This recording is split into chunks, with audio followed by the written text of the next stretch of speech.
मित्रों नमस्कार। स्वस्थ जीवन सुखी परिवार के आज के इस नए सेशन में आपका हार्दिक स्वागत एवं अभिनंदन है। स्वस्थ रहने के जो रूल्स एंड रेगुलेशंस हैं बहुत ज़्यादा सहज होते हैं। ऐसा नहीं कि स्वस्थ रहना कठिन कार्य है, बस थोड़ी सी ध्यान रखने की जो ज़रूरत है मैं आपको बताना चाहूँगा योगिक एवं प्राकृतिक चिकित्सा की जीवन शैली के अकॉर्डिंग कि प्रातः काल से लेकर के रात्रि तक की जो दिनचर्या है वो आपकी चुस्त और दुरुस्त होनी चाहिए। आहार विहार एवं विचार ये भी आपके संतुलित होने चाहिए, ठीक होने चाहिए, अच्छे होने चाहिए। यदि आपकी दिनचर्या खराब है अर्थात सवेरे से लेकर के रात्रि तक की जो दिनचर्या है वह अगर थोड़ा ठीक नहीं है तो निश्चित रूप से आपका स्वास्थ्य खराब हो सकता है। मेरा मानना है कि कोई भी व्यक्ति जो स्वास्थ्य के नियमों का अनुपालन करता हो, स्वास्थ्य का ज्ञान रखता हो, तो यह नहीं कहा जा सकता है कि वो निरोगी नहीं रह सकता। निरोगी काया के लिए, स्वस्थ तन के लिए, स्वस्थ मन के लिए हम आपको कुछ टिप्स दे रहे हैं। इन टिप्स का ध्यान रखना है। प्रातः बिस्तर से उठते ही 2 गिलास पानी फ्रेश अर्थात ताज़ा पीना चाहिए।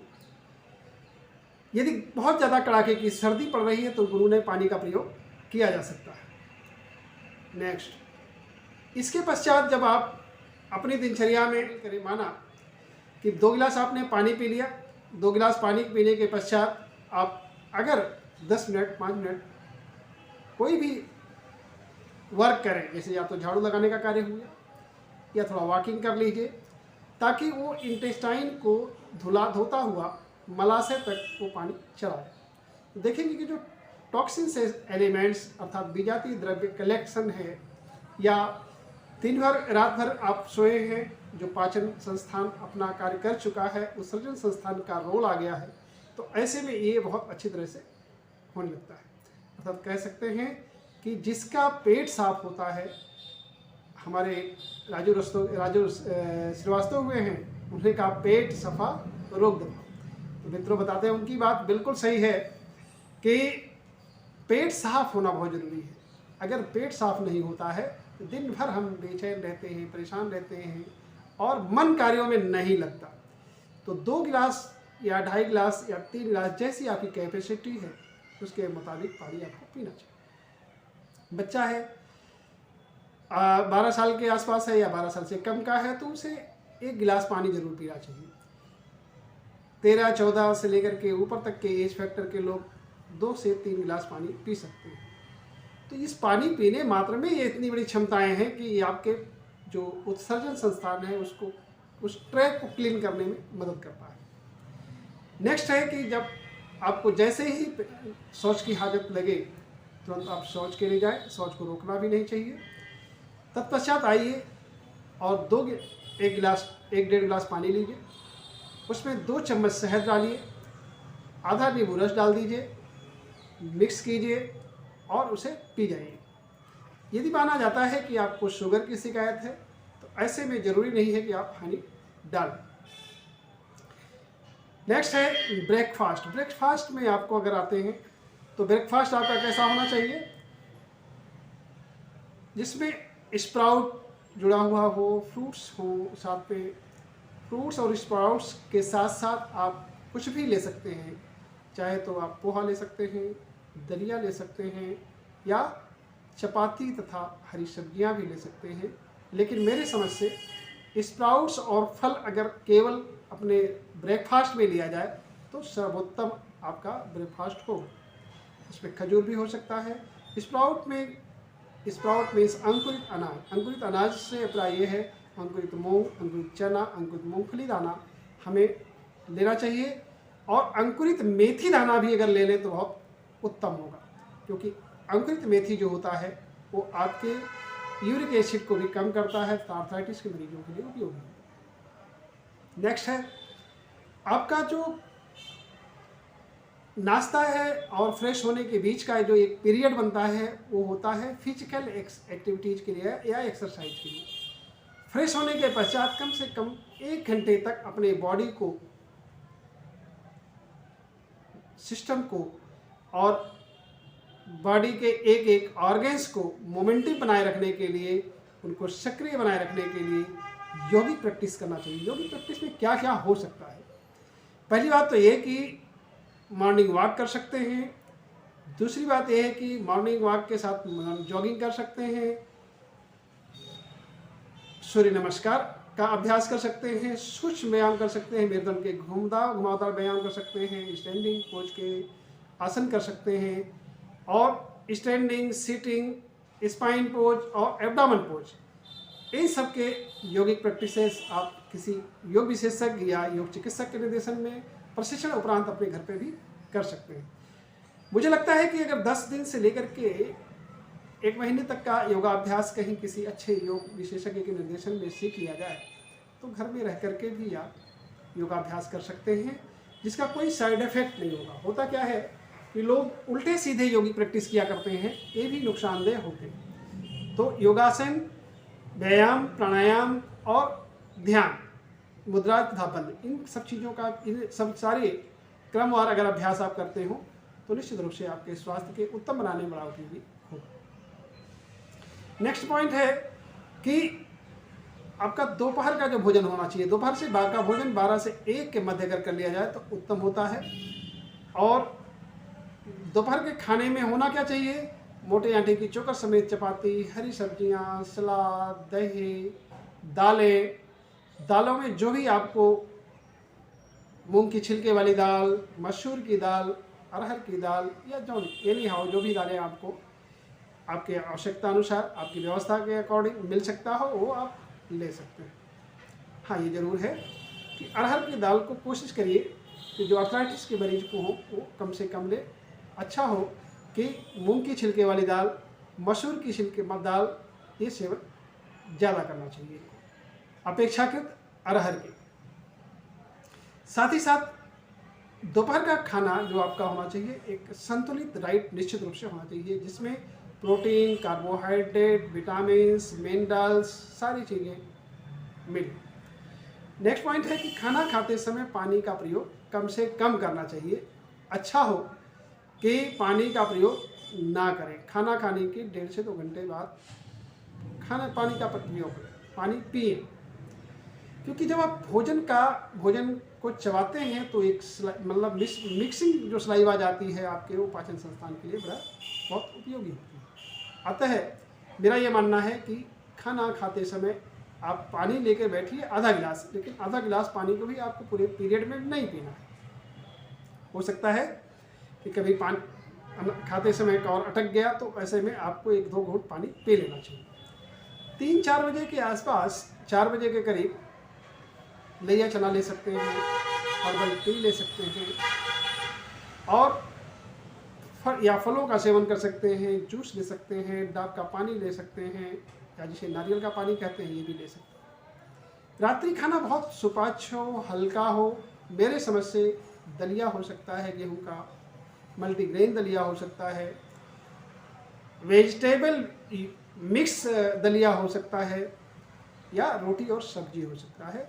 मोटे आटे की चोकर समेत चपाती, लोहे के तवे पर सिकी हुई तथा हरी सब्जियां ज़्यादा मात्रा में लेना चाहिए। ये स्वास्थ्य को उत्तम बनाने में, शरीर को निरोग रखने में काफ़ी अच्छा कारगर है।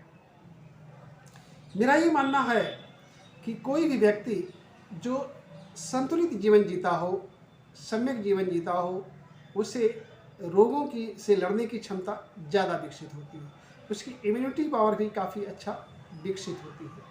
तो ऐसे में ये कहना हमारा उचित होगा कि रात्रि सोना और प्रातः उठना, ये दोनों में भी सम्यकता लानी होगी। रात्रि के 10 बजे के आसपास आपको सो जाना चाहिए लाइट बंद करके, और प्रातःकाल 5 से 6 के बीच में तो बिस्तर त्याग ही देना चाहिए। अगर किसी डिजीज से पीड़ित हों तो निश्चित रूप से 4:30 से 5 के बीच में बिस्तर त्याग देना चाहिए।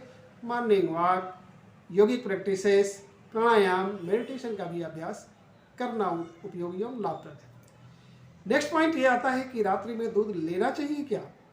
इस संदर्भ मेरा कहना है कि अगर आपने रात्रि भोजन 8 बजे से पहले कर लिया है और कम खाया है, बहुत कम खाया है, तो आप दूध ले सकते हैं। वैसे मेरे दृष्टिकोण से दूध की कोई आवश्यकता रात्रि में नहीं होती। दूध की बजाय आप दिन में सवेरे नाश्ते के साथ अथवा दोपहर के खाने के साथ दही का प्रयोग कीजिए या मट्ठे या छाछ का प्रयोग करिए। ये काफ़ी उपयुक्त होता है, उत्तम होता है, अच्छा होता है। दही की जो बैक्टीरिया होती हैं आपके लिए दूध से ज़्यादा पावरफुल होती हैं और दूध से ज़्यादा आपके लिए उपयोगी होती है। नेक्स्ट पॉइंट ये है कि अगर आप वास्तव में मानते हैं दूध लेना ही है, मुझे मेरी आदत है, मुझे बिना लिए रहा नहीं जाता, तो ऐसे में मेरा एक सुझाव है कि अपने भोजन का जितना भूख है उसका आधा से भी कम पेट आप रोटी सब्जी इत्यादि से भरें, तथा